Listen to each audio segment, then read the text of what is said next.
Wrong. I don't feel like I look good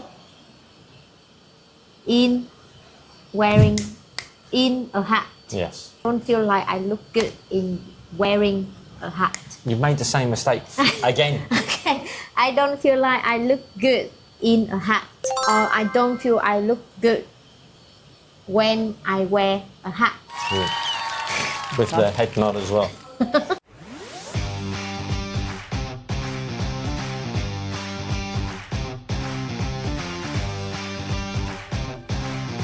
Woo! Afternoon, everyone. We are here in Saigon again. Again. With- Fourth time lucky. With James Green James from Green. London. From London. Okay. People love your accent. Some of my students, they really love your accent. Really? Yes. Most of my old students hated my accent because they couldn't understand it. Couldn't understand. Yes. To me, it sounds really clear. I can hear Really? every single sound, except when he speaks really fast. Topic today is about What? Hats and caps. hats and caps. This is like a lot of students find like, oh, Is this interesting. really a topic? Yes. They even ask about sunglasses. Wow. Yeah. Okay. They even ask about space and universe.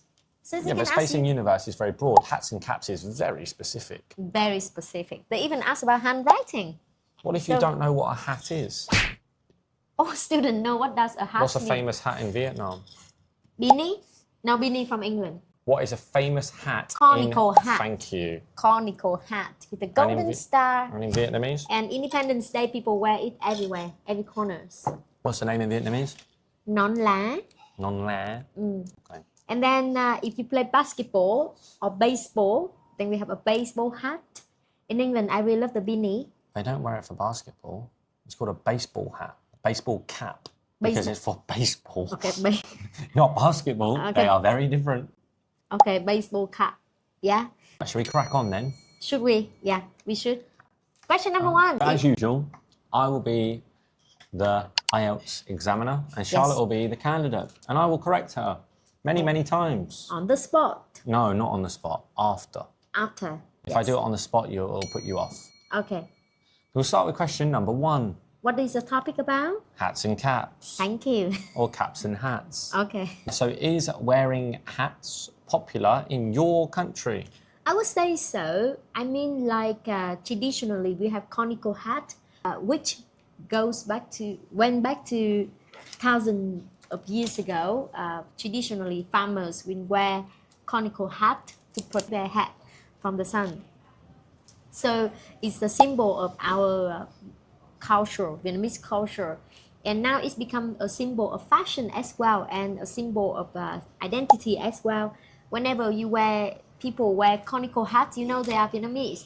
Foreigner or tourists go to Vietnam, they wear conical hat.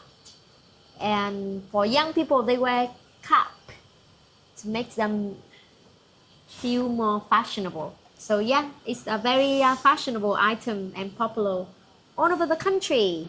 You know what you made fashionable then? You made fashionable to drop your article many times.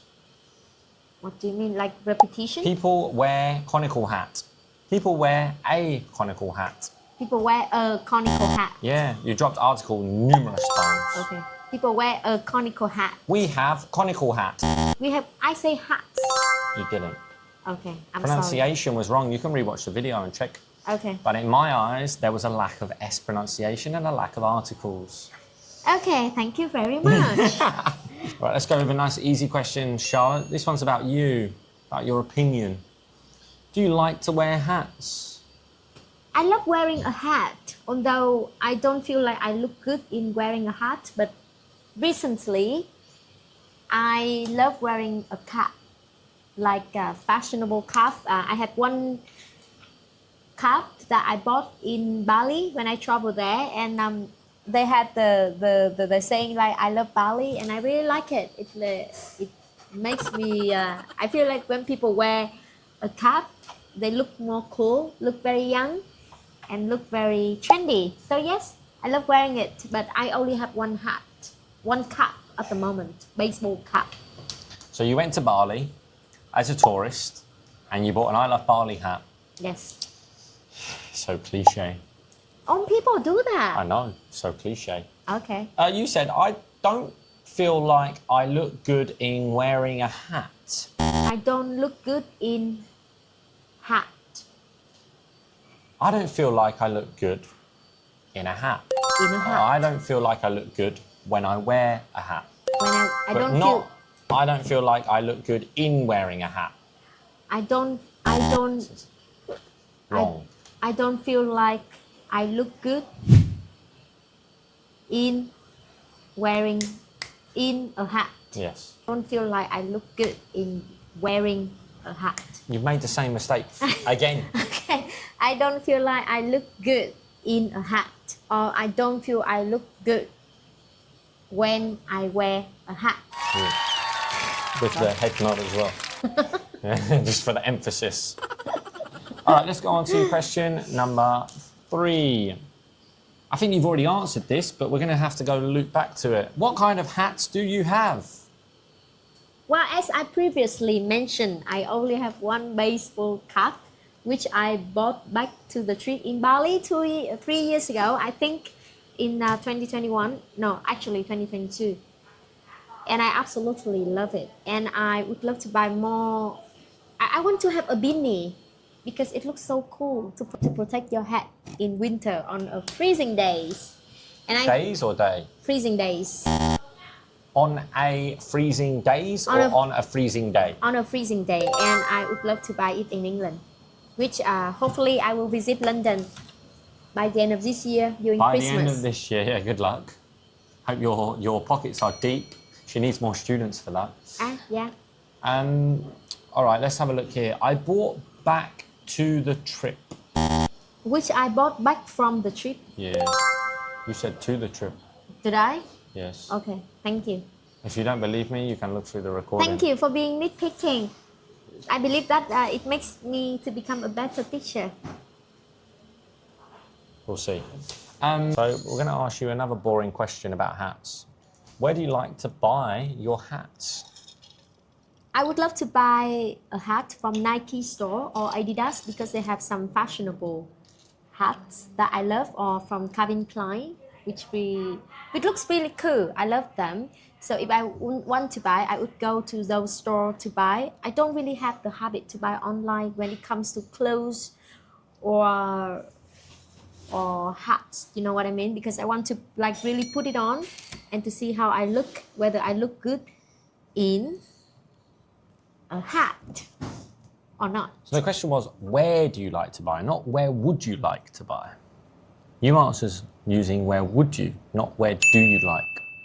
Yeah, I just say those places that I love to buy there. Have you ever bought a hat in any of those places? No. No. So the question is, where do you like to buy your hats? Where do you like to buy your coffee? If I say to you, where do you like to buy your coffee? And I say, I would like to buy a coffee from Starbucks, but I've never bought a coffee from Starbucks. I've answered a completely different question. The question is, where do you like to buy your hats? So I go So where do you like to buy your clothes? I like to buy my clothes from H&M. That means I've bought clothes in H&M before and I like going there. Okay, so just assume that I bought in Nike or Adidas already. Yeah, but when you add would, you're talking about the future. So I say will. I should say will. No. I should say I often buy like. there. I like to buy there. Present simple. Okay, right. 1 minute you said you've only got one hat. Next minute you're telling me 4 stores where you like to buy hats. But you've bought a hat in all stores, but you've got 4 hats, but you don't have 4 hats, you only have 1 hat. The examiner doesn't care about whether you tell the truth or not. They just check your speaking ability and your fluency. Yeah, but if you're talking about a topic and then one minute you say, oh, I've only got 1 hat, and the next minute you start talking about 4 different hats, I think they might start being like, oh. Okay, so you want me to answer again? No, I don't, quite frankly. I want to give you a good answer. Okay. Right, so you see how sharp-tongued he is. Right, so now I will ask James. It's your turn. Is wearing hats popular in England? Good question. I actually don't really know the answer to this because I haven't been to England for over a year and I haven't lived in England for 8 years, 9 years now. But from what I can see from friends' photos, etc., so this is all based on images, Yeah, I would say that wearing a hat is quite popular, especially in winter. People wear beanies, keep their head warm because it does get very cold. And in the summer, most people would wear a cap.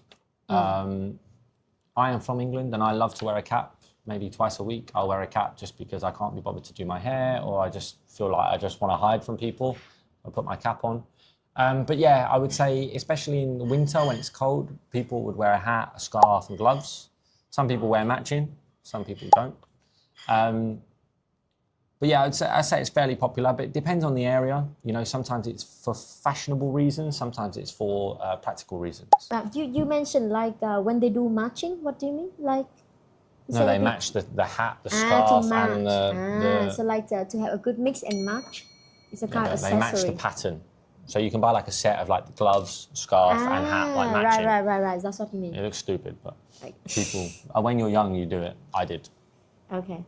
So do you like to wear hats? As previously mentioned, yeah, sometimes. Depending on the day, if I'm running late for the work or if I'm not meeting any clients, then I would usually wear a cap to work. Don't have to do my hair, don't put any product in. I can leave it, I can go out with it wet. It dries in about 20 minutes outside, and I can just put a hat on, a cap, and just chill. But sometimes it gives me an itchy head, so other days I kind of don't really want to wear one. It just depends on my mood and how I feel that day. If I'm going out to meet friends in the evening, I would never wear a hat or a cap. For dinner, I think wearing a cap is quite rude in our culture. But yeah, if I'm going to work, because my job is quite casual at the moment, I can do what I want. But if I'm going to meet a client, definitely not. I don't think it looks smart. But my employee wears a cap to work a lot, and he wears it to meet clients. But he's, you know, a bit cooler than I am, so he can get away with it. Right, the next one is, what kinds of hats do you have? Wow. In Vietnam, I have about 6 caps. Oh, you should give me one. Yeah, maybe. I've got numerous caps. They're all from around the world, actually. So I've got one from America. I've got another one from Portugal, Lisbon. One from my great-grandpa that passed away, from America. And then a couple of others. I think one's from New York, etc. So they're kind of like what I've collected from traveling. Back in England, I did have like a beanie, a few beanies for like winter. But obviously in Vietnam it's very hot, so I don't need those. And the last one, where do you like to buy your hats? I really, really love Ralph Lauren hats. Like the caps from Ralph Lauren with the simple horse logo on the front are super nice. Ralph Lauren's? Ralph Lauren, yeah. So expensive. I guess yes. 2 million. So now I'm not sure about the price in Vietnam, but usually Very in America expensive. they used to be quite cheap. So I really love to buy from there. But if I see a local brand with like a cool design, I'd happily buy local because it's cheaper and you're supporting local economy. My friend, she's got a few hats from Shein that are really cool. She was actually going to get me one, but she never did. She never did. Yeah, so usually I would buy, like, maybe if I see something cool on Shopee, I might buy it, but I prefer to be in the shop and try it on and see if it suits me. I'm really into dark green at the moment, so I kind of want to get a dark green hat, and I've seen a few cool ones about. That's why your name is James Green? Which I know. But yeah, usually in like department stores or like local branded stores is where I would buy my hats. So those are questions about hats and caps. I hope we can give you guys a reference on that. What's the advice for students like never thought about this topic, and out of the blue the examiner asks you the question that you have never thought about? What should they do in that situation, you think? If you're not interested in hats or caps, then talk about a different accessory. So if they say, But they ask about hats and caps. Yeah, I know, but some people don't wear hats and don't like caps. And if they say, do you like hats and caps? And you say, no, I don't like hats or caps. You've kind of ran out of stuff to say. Give a reason why you don't like them, and then give something that you do like. So, I'm not really a great fan of hats or caps because I don't think they suit me. However, I love collecting earrings or sunglasses or other accessories, and then that gives you kind of a way out. Because remember, in the exam, They might then change the questions to make it more relevant to you. You never know. You might have a nice examiner and they might turn around and be like, well, these are all about caps and hats. you don't like caps or hats. Okay, you like sunglasses. All right, I'll swing it in and say, oh, what kinds of sunglasses do you have? And they might make it easier for you. You just never know. Also, there's one thing the other day I want to ask James, because my plan is to make a pronunciation video clip about shadowing, but James told me that it's not a good idea. For those who don't know shadowing, James, would you mind explaining to them what is shadowing? Shadowing is when someone says something and you kind of repeat. It's like repetition. It's not really. Like, we call it echoing in the ESL like world. Repeat like a parrot. Like, can you say something? So I try to imitate you. Hello, my name is James. Hello, my name is James. So this technique is not good at all. Why don't you feel so? Because if you correct a student, so if you say something and I basically echo what you said but with a correction, you'll never remember the correction. If I highlight the mistake through intonation, then you self-correct. You're far more likely, scientifically proven apparently, to remember the correction because you've corrected yourself. So it's like when you have a child and they say, Mummy, I don't. I didn't went to school, for example. Yes. Yeah. I didn't went to school, and James will say like, I didn't went to school. Like, he will raise the voice. And then the child will correct themselves. I didn't go to school. If you just say, hey, you didn't go to school, the kid's not going to remember. It's actually not a good technique for teaching. It's far better to allow people to correct themselves because then they have to think about their mistake. They have to identify where the mistake is, then correct their own mistake. They do a lot more thought process. Whereas if you just correct someone, they're not thinking. And that is the thing that I benefit most when I learn with James. So he correct me on the spot a lot. Whenever I make mistake, he will raise his voice, and I realize my mistake. Not raise, I intonate. If I raise my voice, that would be shouting. I what intonate? I raise my tone. I put my tones up or down to highlight mistakes. If I raise my voice, it would be shouting, which is, again, a terrible thing. If you're trying to teach someone something and you just start shouting at them, they're immediately checked out. They're not going to really listen. That's something that my old job taught me quite a lot. So a lot of our students, it was done through self-correction, a lot of self-study and a lot of self-correction. To do this at home on your own, easy way to do it is to record yourself and listen to your own mistakes. Listen to your own recording. How can we realize our mistake? When we are not with native speakers, like, because I'm with you, so that's why. Even just send it to your teacher and ask. You can, but if you're studying and you're learning and you know the grammar structure, you'll start to listen to your own stuff and you'll start to pick out, because it doesn't sound natural. Yeah. So you'll start, once you've got a solid foundation. Yeah. You'll be able to know where your mistakes are from just listening to yourself. But I hate listening to myself, so I wouldn't want to do that. But do you, how about I put it on ChatGPT and ChatGPT will correct for us? Is this a good way? Can they hear the recording? I'm not sure they can do recordings. Probably can, but it probably would work. But remember, ChatGPT is still like trialing, so they're not always 100%. What are they always on? They're not always correct. Sometimes, you mean like their English can be wrong? Yeah, of course. Yeah. Really? Yeah, of course. So see, guys, even ChatGPT can also wrong. Now, James, can you say clearly more about that? Let me explain about this. Okay. ChatGPT is a large language model. So yeah, a lot of the time it is correct, but sometimes it does make mistakes. Right? It's still a computer that's still learning. Yeah, it's still learning from people, and all the input we put in it learns from it, and then it outputs. So it can make mistakes. Interesting one though, when we're talking about stuff like this, is I've just remembered when I saw Muad'Dar in the cinema last week, lots of mistakes on the subtitles. Really? In the English subtitles, ridiculous amount of mistakes. For example? Grammar mistakes, well, I can't remember now, there were so many. There was grammar mistakes, there was spelling mistakes. Oh, wow. Yeah, so, you know, it just goes to show that, yeah, the non-natives still make the mistakes, and that's okay. But in like such a blockbuster movie for Vietnam with subtitles, it's kind of, wow, there's still mistakes on there. So I want to contact them and ask them if I can correct it for them, because, you know, I still understood what was going on to a point, but there was so many mistakes in that film. Really? Yeah. That's quite shocking to know that. So this is the thing that, that's why when I watch any English movie, but how about the subtitle on Netflix? You know, I like honestly yesterday. don't know. I can't but I just Yesterday- noticed it. I just noticed it on film. Yesterday, I watched the movie My Year in Oxford, and he just corrected the pronunciation for me, and I learned one slang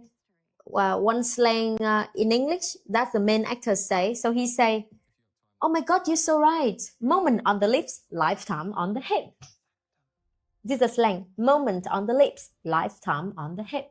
What does it mean? So it's like you feel like you really enjoy it, like because he ordered giant big fish and chips, and then he may enjoy that moment because he enjoy moment on the lips, but then after that he gain weight a lot. Yeah. So lifetime on the hips. So that's the idiom. When I turn on the subtitle on Netflix, I can learn English a lot. Netflix would usually, if it's in English, the subtitles will be 99.9% correct. But when it's translated from a different language, like I notice a lot of Vietnamese people watch like Chinese stuff, and it translates it to Vietnamese. There's going to be mistakes there because it's two different languages, Right? and some languages don't have certain words, etc. A bit like Vietnamese with the word chan, lime and lemon, same word. Chanh, They're two different fruits in English, but in Vietnamese they're one fruit. Right, so that's all about the topic about has and caps, and some advice about self-correction, even for international teachers or for Vietnamese teachers specifically, and whether using shadowing as a good technique or not. So we have two types of correction. There's hot correction, there's cold correction. Hot correction is done on the spot instantly, where you intonate the mistake. Hot correction. Yeah. Okay. So you would intonate the mistake, and then you would give guidance on how to correct the mistake, but you never tell the correction. Hot correction, that's on the spot. Cold correction is usually done after speech, after someone's done their passage of speech, so it's less disruptive, but it allows them to keep the mistake in their speech, and then you correct them after. That's what James often did with me, right? Like what we So just did in the episode. Today was cold correction, but usually when I was a teacher, most of the class would be hot correction, and then at the end of the class we'd do free speech, and that would be where I make notes, and at the end I give the cold corrections to students. But if I saw a mistake that was very, very common amongst everyone, I would stop the class immediately and I would go through it, because it's got to the point where everyone's making the same mistake. It needs correcting now, otherwise they're going to fossilize this mistake, which means they're going to keep making this mistake because it's part of their speech now. So we call that fossilization, I believe. We want to stop that. So that's why we use hot correction. Interesting. Today I learned the term hot correction and cold correction. So thank you, James, I'll send you so some much. information about it. Yes, please. So I can put in the information below. So guys, leave in the comment whether you try shadowing yet or not, and also all your sample answers about the topic has and caps. Thank you so much, James, again. We wish you the best of luck on your business. Thank you very much. Endeavor. Yeah. All Bye right, for guys. now. Have a Bye-bye. good day. Bye-bye. To say goodbye to them. Yes, Mum. Most of the time you sit like that, it's very distant. No, it's comfortable. I know, I'm but sitting on the chair. okay. Morning, everyone. Morning. It's not morning anymore, it's the afternoon. So good afternoon, Charlotte. How are you today?